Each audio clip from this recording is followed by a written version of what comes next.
and I do psychotherapy with children and adolescents. I do not do adults. I do not do couples.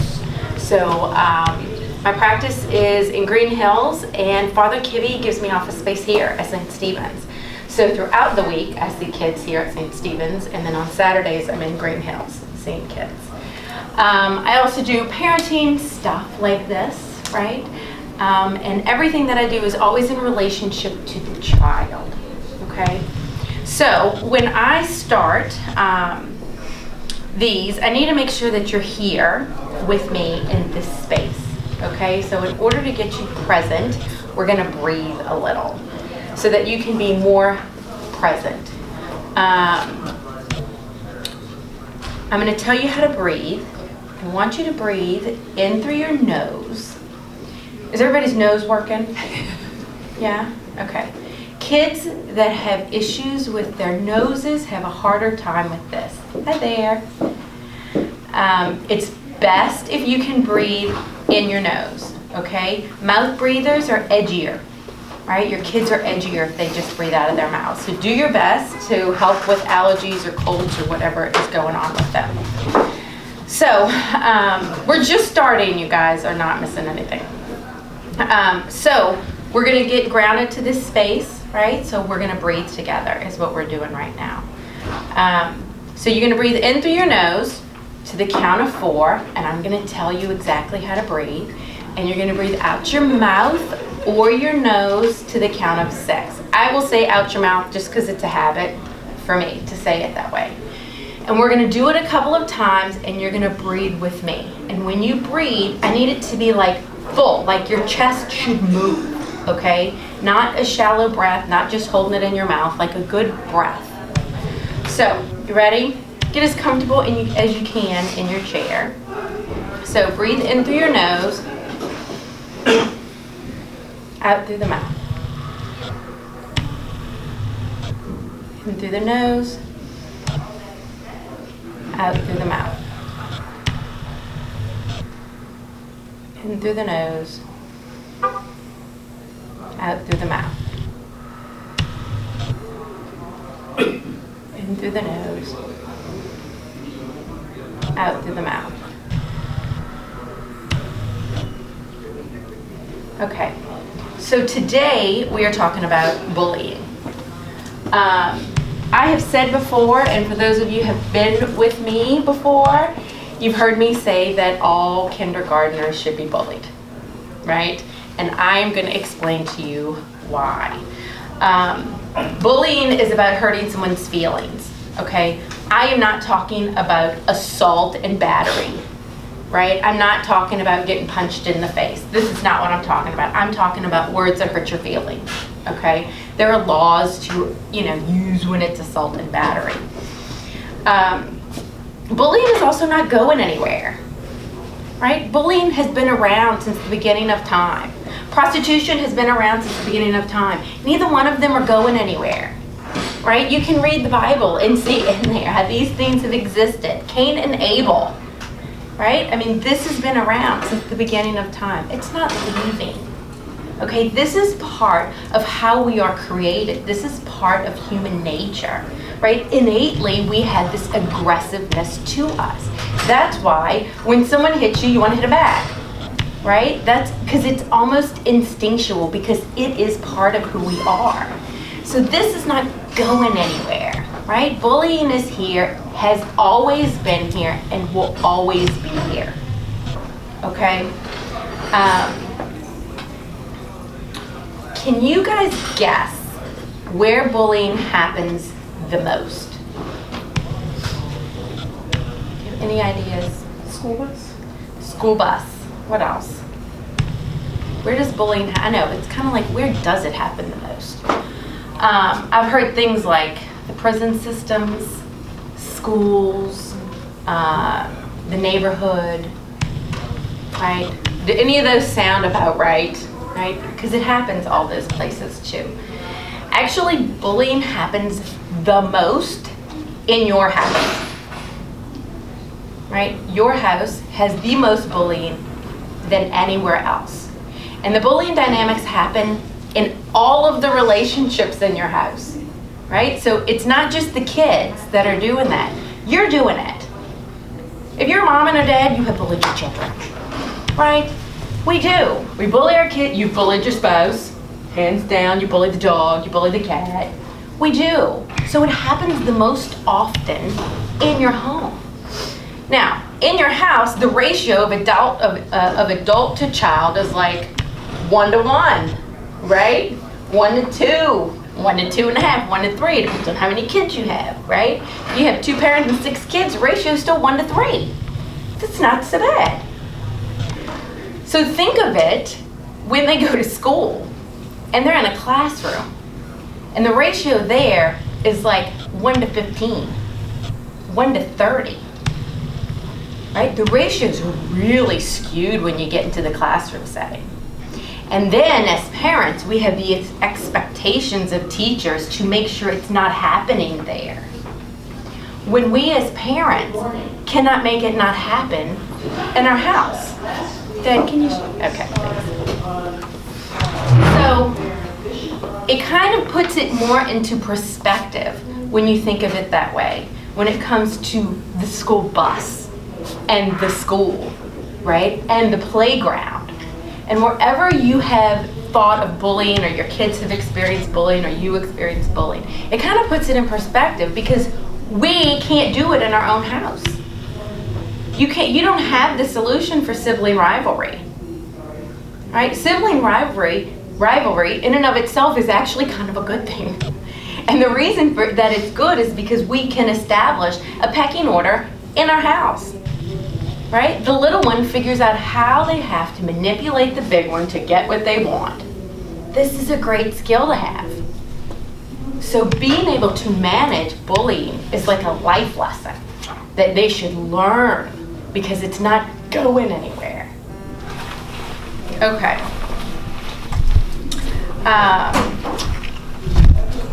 Hi there. So, it happens with you and your partner. It happens with coaches and kids.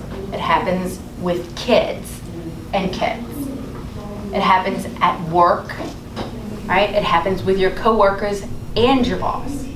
It happens in all settings, and you are as much the bully as you are the victim in different situations, okay?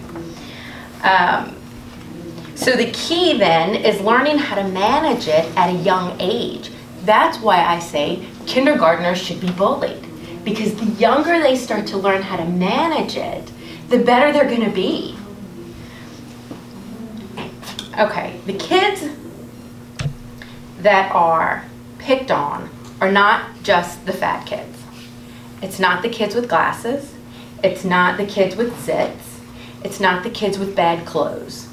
It's not just those kids, right? We all can kind of think of it. If you think back on it, yeah, you know, we had some kids that were kind of big in our class and nobody actually picked on them. Why? Why weren't they picked on? So the answer is that competent kids really don't get bullied. They don't. Because they don't feed the bully. They don't respond appropriately to bullying, so it's no fun. Right? The other kids are responding better, and the bully's like eating it up. They're like, yes, this is fantastic. I'm having a great time. This kid is it. Now, do they think of it through? Do they think through it that way? No, they don't think through it that way. Right? This is kind of an innate thing that's in all of us. They just kind of do it.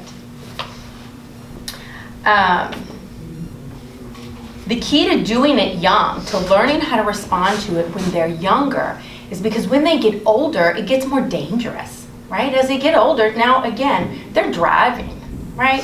There's weapons, there's drugs, there's other things that can make this bullying situation way bigger. So I also don't want you to confuse bullying with peer pressure. I actually like peer pressure a lot. Peer pressure with kids on kids can help kids stop doing behaviors that you cannot stop your kids from doing yourself, right? Because they're not listening to you, but they will listen to other kids who say, you smell, you smell. You smell. Now, you've been telling them that they smell. You smell, take a shower, you smell, take a shower. But the peer pressure part of the kids coming in saying you smell, they might go, okay, I should probably do something. Now, they might not say, oh, mom was right the whole time, but they might do something about it, right? So peer pressure in and of itself is not a negative thing. There are good things that happen with peer pressure. Bullying is also not about criticism, because criticism comes from everybody, right? We live in a culture where criticism is actually part of the norm. Teachers criticize our kids, parents criticize our kids, other kids criticize our kids, other parents criticize our kids, the coach criticizes them. Everybody has something, right? We could call all that bullying if we want to, but it's not, right? So caution yourself against calling so many things bullying that isn't.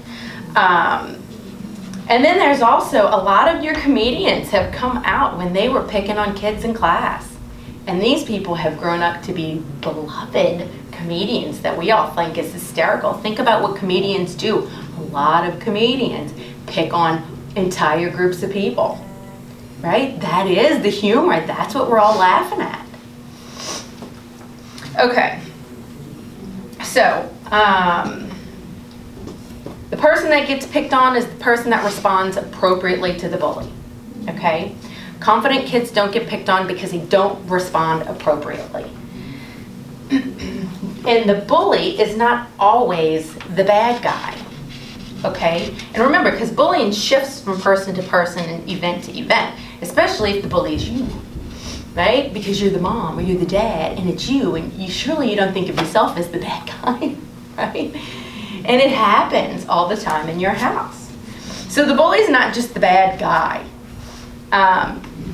So here's a tough question. And I want you to try to just don't answer me out loud, okay? Just answer in your head. Would you rather your kids be the victim or the bully? Right? Now, you also have to keep in mind we're in a church. God is watching us right now. What's the right answer? You want a kid to be the victim of the bully? I mean, that's kind of a tough question, especially based on your own history, right? If you were bullied, you were like, no, I would never want my child to be the bully. I know what it's like to have been in that role. I wouldn't want to be them. But do you want him to be the victim too? So let me tell you a little about that. Okay. Who is the one that's shooting the schools up? The victim or the bully? It's the victim. Who is the one that commits suicide? The victim or the bully? It's the victim. Right? When you think of it that way, the healthier of the two is always the bully. Now, I have said before in this seminars that the healthier kids and the kids that I like the most are the kids that are blowing and going. The kids that are tearing it up. I like them because I know how they feel in the moment that they feel it. Right? Their emotions are all out there. Everybody can see what's going on with these people. Right? It's the quiet, silent kids that scare me the most. And those tend to be the victim. Right? The victims are the ones that are the scariest. The bullies are healthy because you know exactly what they're doing. Everybody kind of knows what they're doing. So speaking of it in that way, the healthier of the two is the bully. Now, I caution you guys against calling and addressing bullying with other parents because it never goes well. I have heard this several times. I have clients come in and the parents will say that they have called to try to address while their child is being picked on, calling the bully's parent to talk about this. And I just wanted to talk about it. I wanted to resolve this. This is bad idea. Don't ever call the parent, okay? Because you are name calling their child when you do that. You are actually calling to tell imagine that, right? Picking up the phone, and someone's calling you to tell you that your precious child is a bully. What is your response going to be to that? And how are you going to feel? Immediately, how are you going to feel?